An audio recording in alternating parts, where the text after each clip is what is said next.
I love the start of the year. It's a time of joy and optimism. The weather's all nice and crisp and you can get all, nice and cozy. And you can really just think, what is the year gonna bring for our favorite genre, MMORPGs? What new games are gonna be announced? What games are gonna be doing amazing things? And that's what leads me to make videos like this one right here, where I went into what could be the really interesting games of 2025.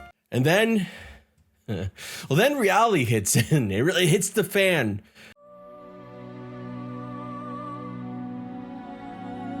Oh my fucking God.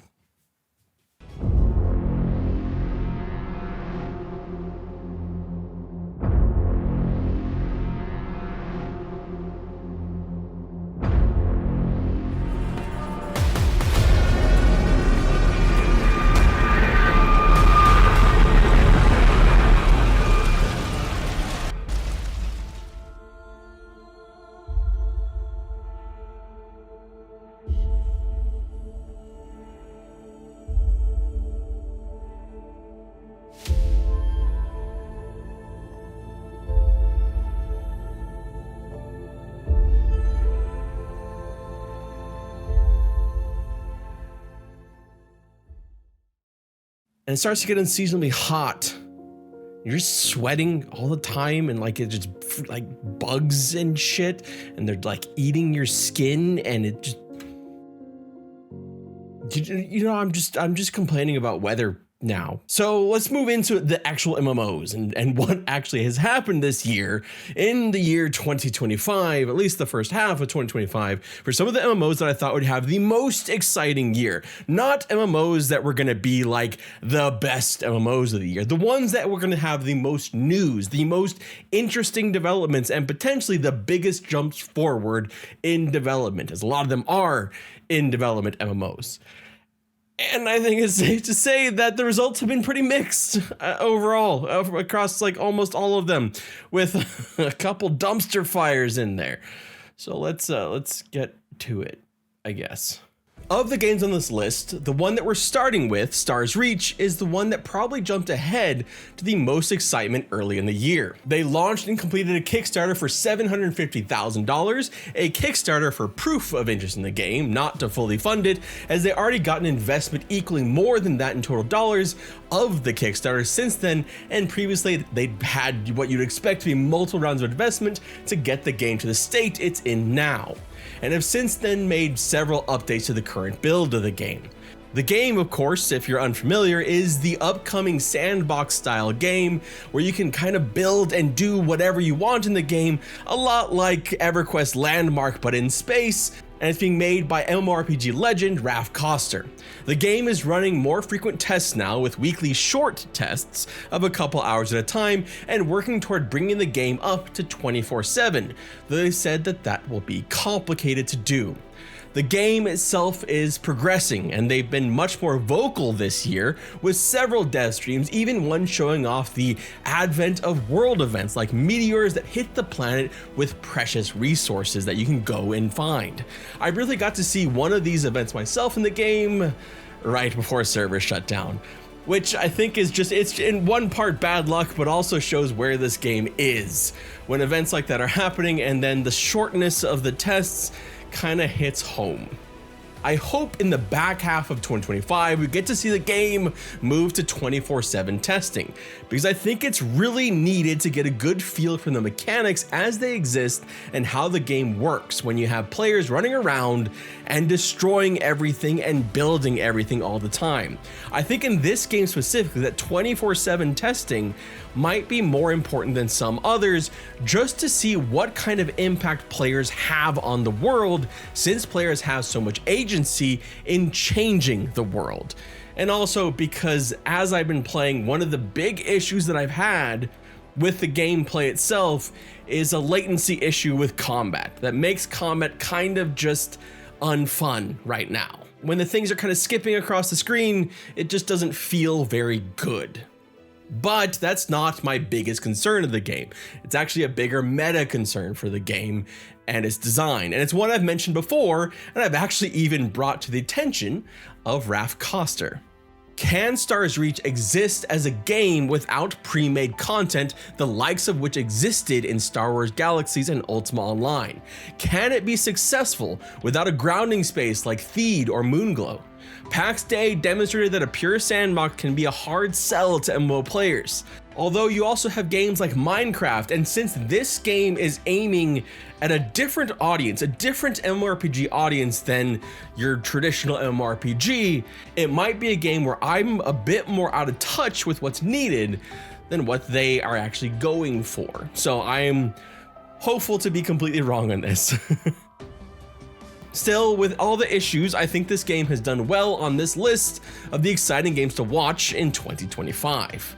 The next two games that we're going to talk about on the list are a bit more up and down. First is going to be Pantheon: Rise of the Fallen. Initial early access success was pretty marketed. They did very well, exceeding expectations in December and in early January. Am I happy with how good the EA has started? Oh my goodness, yes. Yes. It has exceeded expectation. Has it been perfect? No. But it has exceeded expectation. I think it's so important that I think this step was so important. It's so important. And the more that I see unfolding in different communities and different places where Pantheon is discussed, the more important I think the step was. Though it has since fallen into a kind of a prolonged stupor over lack of significant content updates, some patches that didn't really hit, some patches that had to make to revert other patches. Honestly, I did a whole video on this, so I won't go into too much detail here, but essentially the game has been in EA since December. It continues to patch and add or make changes to the game every week or two, with a bigger content patches on the horizon, but the bigger tell this year will be what content comes or doesn't in the second half of the year. The first half of the year was defined by moving from spot testing and closed backer testing to full 24/7 access and a Steam release. Recent server merges have brought the population of the game more in line, though I don't expect a pop in the population until the next zone drops.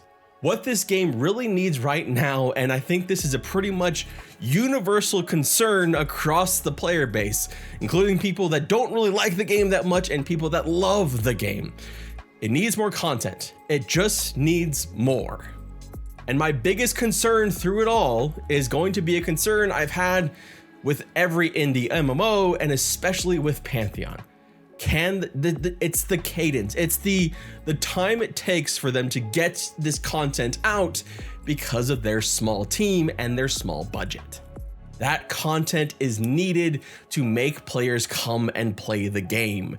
And I think more than anything else, even more than new dungeons and things like that, is a reason to exist in the world. This game needs lore. This game needs quests that make you want to go and do them. Not quest hub stuff like World of Warcraft. That's not what the game's design philosophy is about. But quests that make you care about why you are here in the world beyond the systems that exist. And to an extent, the same could actually be said about our next game. Ashes of Creation is our next game on this list, and it's also been up and down. They opened up their testing to the largest audience yet, and even had over 8,000 players on a single server, after merging their servers and closing the EU server until Phase 3 begins on August 4th to accommodate the work schedules of the team. They've added quite a bit of content over the year, most recently adding in naval PvP. Now, I've been playing Ashes of Creation on and off. I've played and I've had a couple characters wiped through server wipes here and there, and I've honestly bounced off of it a few times, largely due to the grind feeling arduous and unrewarding. What I mean by that is it just feels like you're doing a lot for very little, and it doesn't feel all that compelling. And that's really kind of the state where I'm personally feeling the game. So I was hoping to see some changes that made it feel more engaging, but every time through the year that I have logged in, I don't think that I'm in the area where they're making changes. I feel like the areas they're making changes, like the naval PvP, which sounds freaking awesome, is just too far away from what I'm doing currently in the game.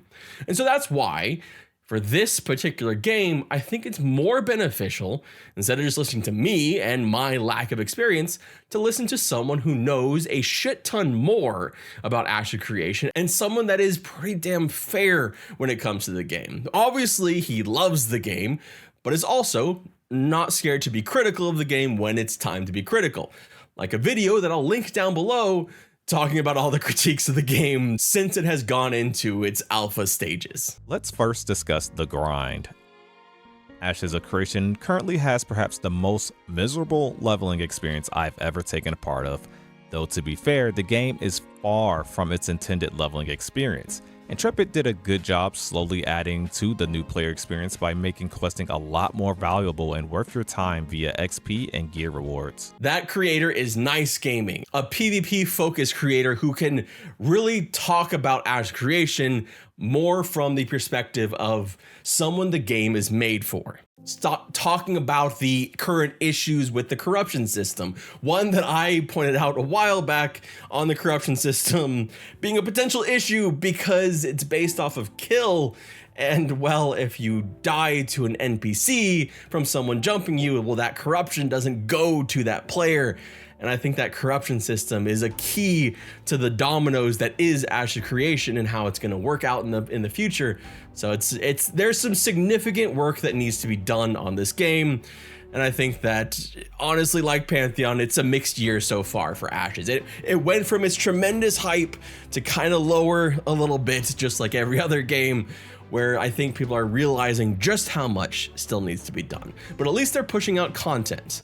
I feel that with most complaints or things people want changed, there's already an MMO out there already doing that for you, and the genre definitely needs something different to shake things up. Plus, like I mentioned, this project is still a work in progress, so as more systems come online, quests open up, polish comes, and balance happens, then perhaps at least a majority of concerns presented here will be an issue of the past. Our next game, I was hoping for a little bit more. I was hoping for a little bit more activity that we could engage with. Not that we're not seeing progress, because we're certainly seeing a lot of progress in the MMO Monsters and Memories, but more like I wish we had more playtest for this game. And I get why you wouldn't do that, because it's an all hands on deck type of thing to run a playtest, and it's expensive.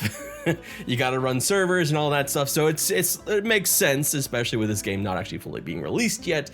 But so far we've had fewer tests than I would have liked. Like Pantheon, they too have upgraded to Unity 6, which brings with it some improved lighting. I had a lot of fun in that recent test, getting to run around and explore and do things, but most of the excitement for this game this year has all been offline, with only those few spot tests and the aforementioned longer test. It makes sense if they're trying to hit that 2026 timeline for early access, but I'm still hopeful we'll get 1 or 2 more long weekend tests in the lead up to that to really stress out the servers, and perhaps more importantly, see the breadth of content and how it holds up under longer scrutiny than a couple days, not divided by weeks or months.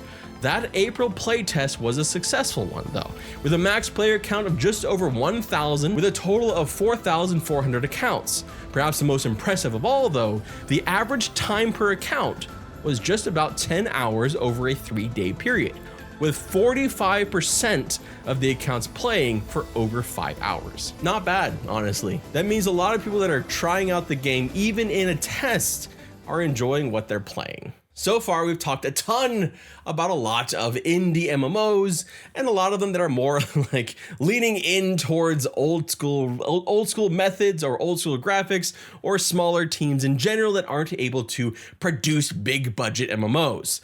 The next game is perhaps the opposite of that. The void has consumed us all.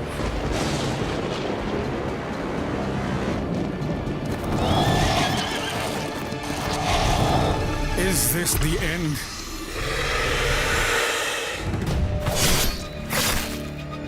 What divinity dwells in this madness? Calamity bears not name nor face, yet draws closer still.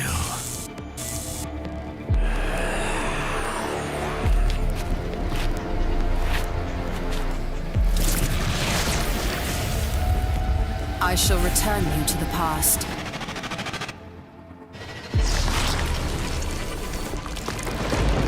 You must prevail, no matter the cost. Reshape the future by your own hand. Sentinel of Cetera, I await your return.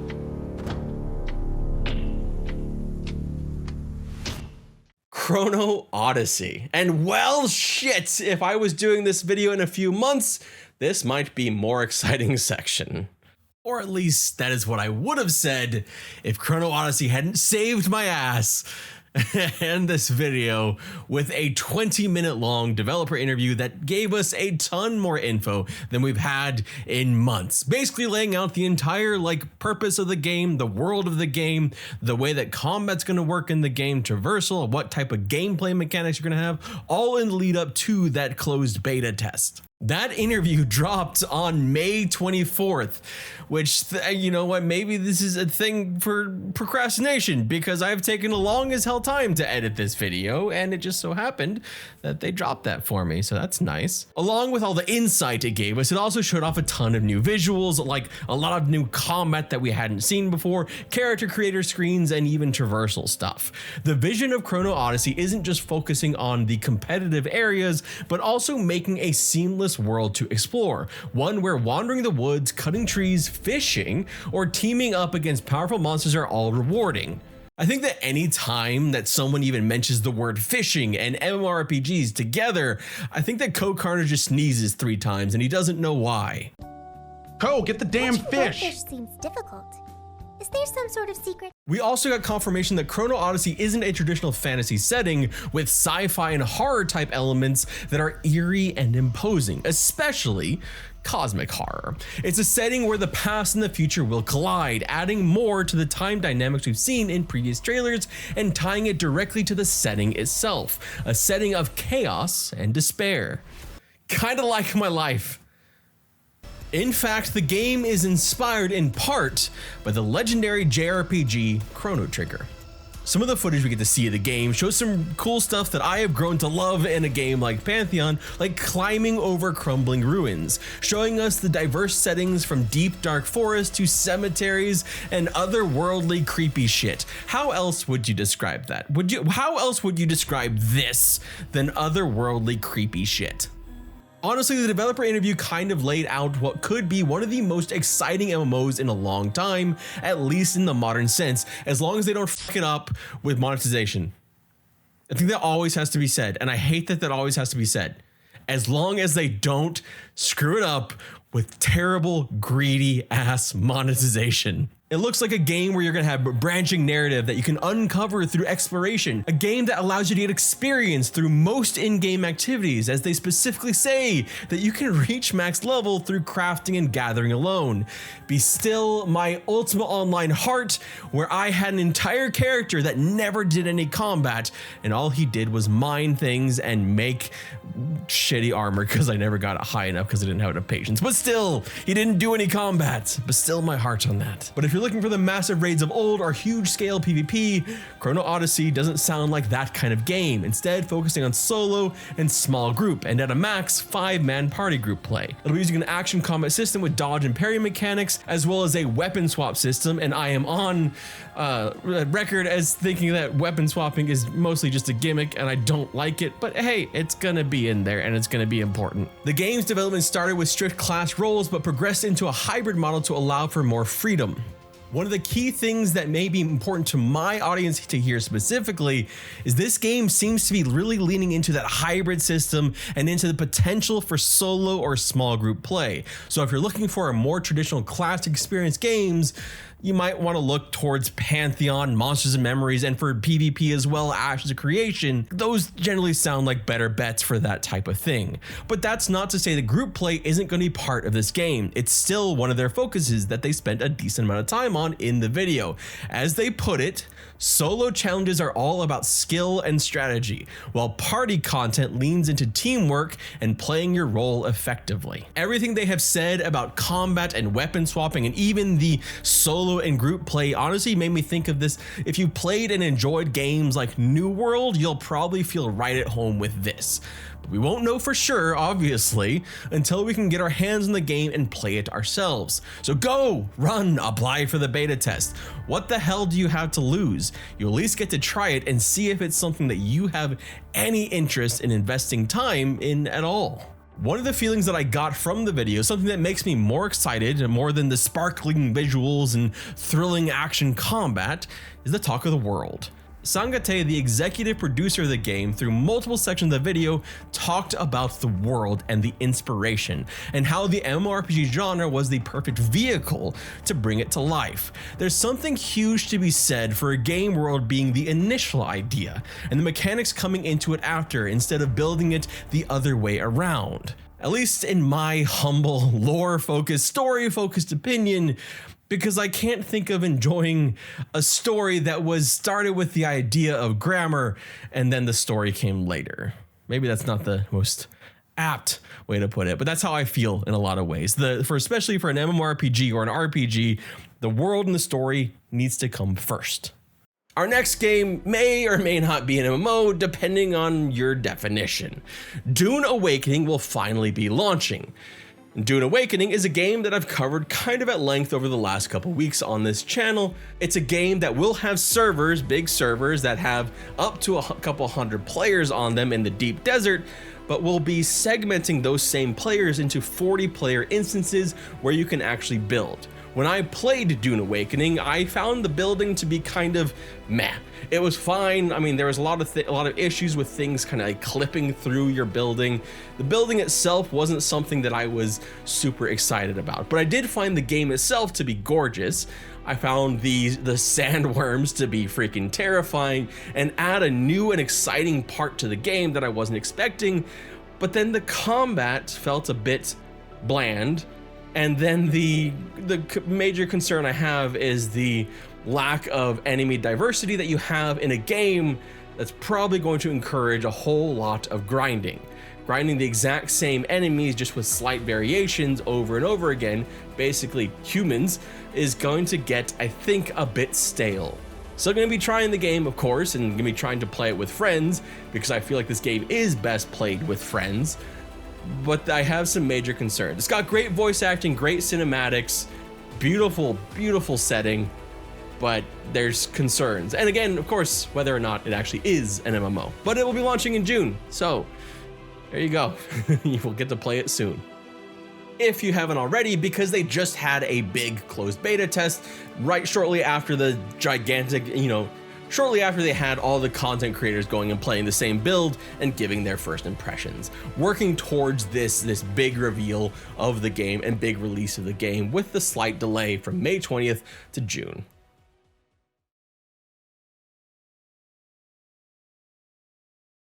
I think my impressions of the game are best summed up as being mixed. I have some disappointments, some moments that I found truly impressive, but I'm largely just feeling kind of okay about it. And that may be in part due to my own lack of familiarity with the IP, which I keep bringing up, but I'll still be giving the game a shot at launch, which has been delayed to June to give them a little more time to polish. Our next game, well, okay, so Brighter Shores. Oof. I think that basically like encapsulates the year so far for Brighter Shores, and there's a couple reasons why. I initially played this casual MMO from RuneScape legend Andrew Gower and had a good time, finding it charming if just very, very casual. But its episodic format made the game feel infinitely grindy for many players. First, Brighter Shores tried to resist the changes to this, asking players to give it a chance. But following player feedback, they announced an ongoing combat update that would change some of this. At the time, the reception of the game was still mostly positive, but dipping into mixed. Comments from Andrew Gower, if recent reviews are anything to go by, have ignited an entirely different firestorm that have moved those reviews from mixed to mostly negative, at least in the recent, not overall. Overall, it's still positive. And that overall positivity is why I think some of this might maybe blow over. If Andrew Gower can just stop talking and being defensive. It all started with a tweet about leaderboards that had top players upset because I don't know. I don't know why the changes to leaderboards made players upset. I think that's just something I don't get. But the thing is, they were upset. And the response from Andrew Gower was less than stellar. The people were upset about their EPs, and he responded with a defensive tweet. That's gonna make the upset more upset usually, and that's kind of what it did.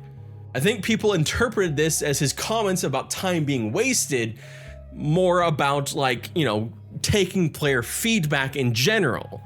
And you know what, and in Andrew Gower's defense, fair enough, we're all entitled to be defensive, right?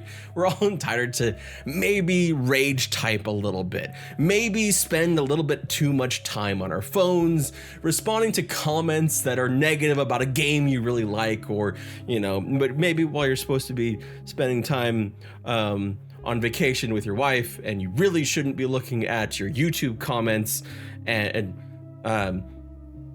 but hey, so the thing is that Andrew Gower also had another response, and doubling down is not the best idea.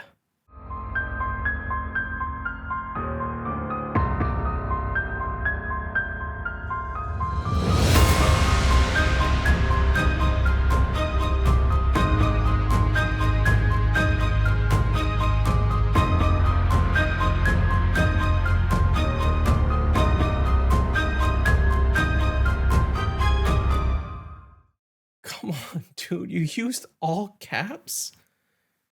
All caps, like really? You didn't have to.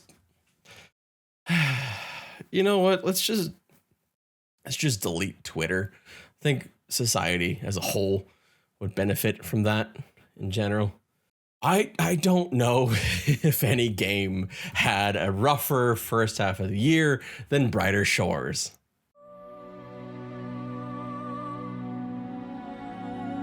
Oh my fucking God.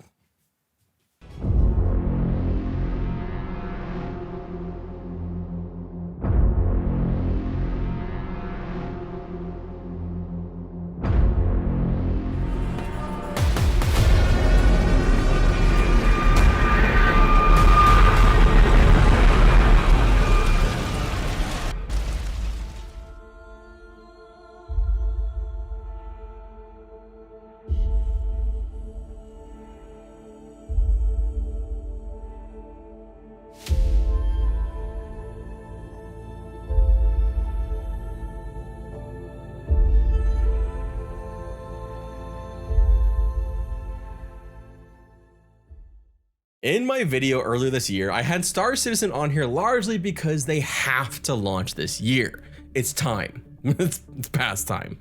They're almost at $1 billion and, you know, well over a decade. It's time. They've made the needed leaps forward to allow for larger servers, slowly started to add the barest amount of life into the world, although it still feels kind of dead. What I didn't expect them to do was lay off a bunch of people, though what's becoming an increasing trend of soft layoffs by requiring your employees to move cities or states to keep working, shuttering their entire LA studio in March, as well as people being asked to relocate across the freaking Atlantic to the UK, culling a long list of top devs that you can find in the sources I've linked down below. But that apparently was an appetizer for them turning around and roiling their entire player base by ripping off the band-aid of it can be earned in game so it's not actually pay to win, and just adding straight up paid advantages to the game only obtainable through paying absurd amounts of money for it. The blades make your ship go woo woo faster. That was a weird sound. It's a really weird sound. What am I doing? You know, I love making videos for YouTube because it's a lot simpler than streaming, because, you know, like, it's really easy. I might even not be wearing pants in this video and you would never know. Since all the anger around this, they have half-assedly walked it back with a whole really passive aggressive thing that would actually make Andrew Gower proud, I guess, although that's more like full-on aggression, by saying that you don't have to buy it, it's up to you. That's not a defense. Star Citizen, that's not a defense. Please don't do that.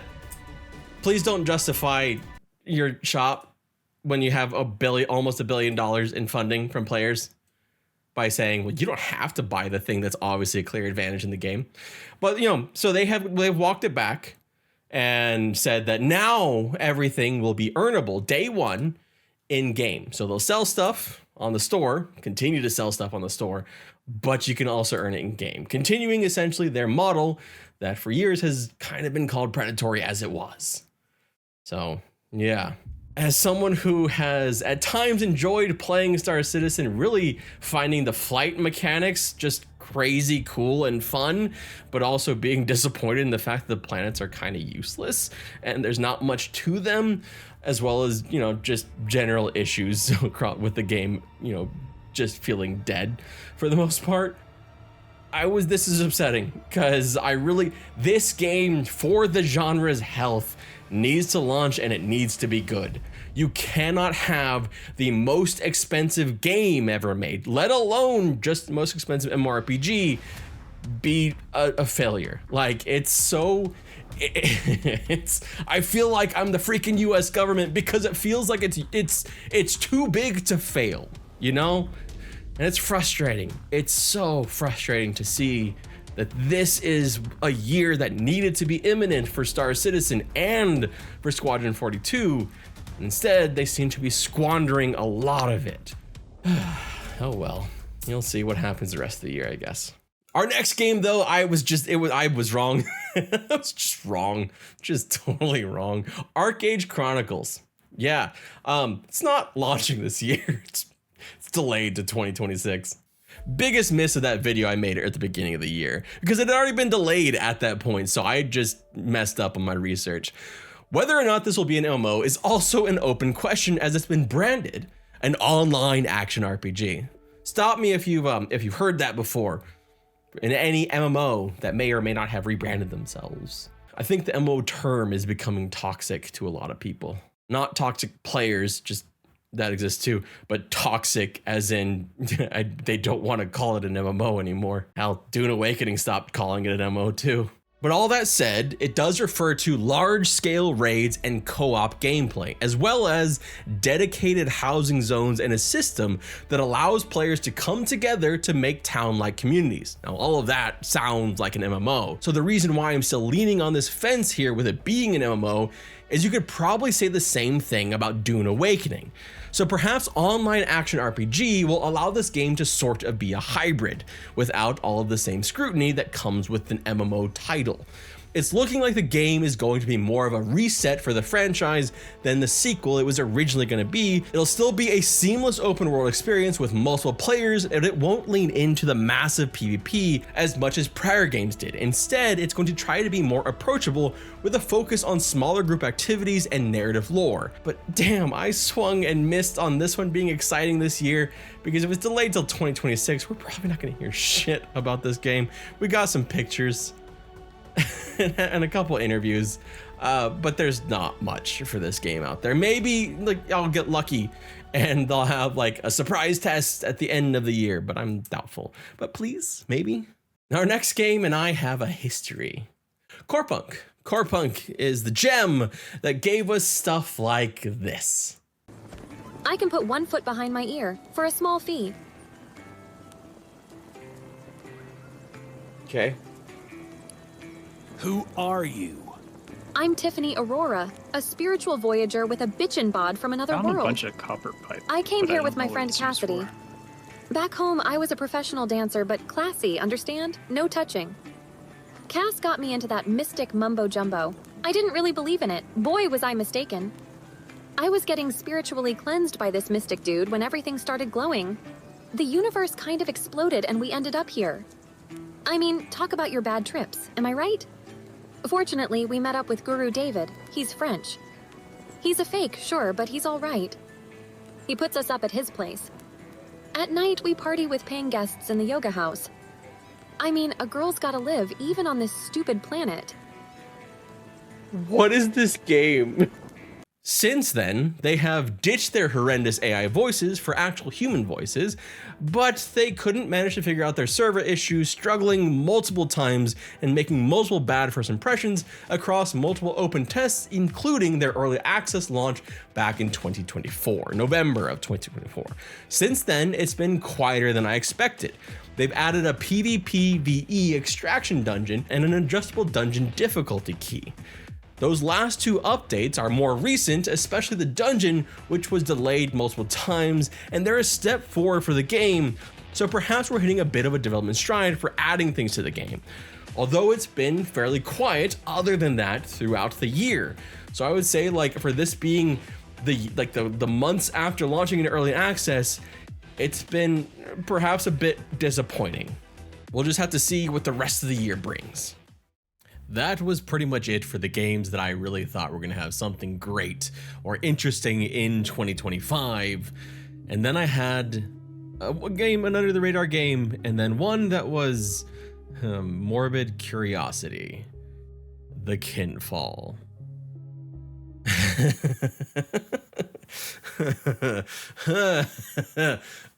What do I say here? The Quinfall is a game that exists. Yeah, it's on Steam. I reviewed it on this channel if you really want to know more about my thoughts about that game. That's all. That's all I got for that. Our last game was Persist Online, and it was kind of my wild card for this list because I didn't know how many people would actually be interested in this game. It's a very small MMO from the creators of Tibia that's being created by a team of about 14 people. And it's not going to win any prizes for stellar graphics. But so far, it's had kind of an interesting year. They've started up playtests, lots of them actually, and you can actually go and join their Discord right now and see when the next playtests are coming up and sign up to play them. The game wants to be a PvP and PvE zombie survival game, kind of filling a niche that is underserved at large scale, but perhaps maybe even overserved with smaller games. If you're looking for some gunplay zombies and merciless PvP, definitely go and join their Discord and try it out. And a special shout out to IndieP who had this footage of the test, as I have not been able to get in myself, but I was able to get a really good feel for how the game plays by watching their long form video on the gameplay of this game. And that's the B-roll I've used. I've linked IndieP's video down below if you want to check out more about Persist Online before jumping into the Discord and finding out more there. But that kind of wraps up the 6 months or so, 5-6 months that we've had since these games were, like the start of the year. Some of them are proceeding, but proceeding slowly. And I think that's kind of where we're at with a lot of this, is it all just feels, at this point, it feels slow. I don't like, in not just any one game. And I think that's what's been kind of rough to kind of experience this year, and why I think in general, I think sentiment around MMOs may be at a very low point right now, and why I think a game like Chrono Odyssey needs to do well, because it's been rough.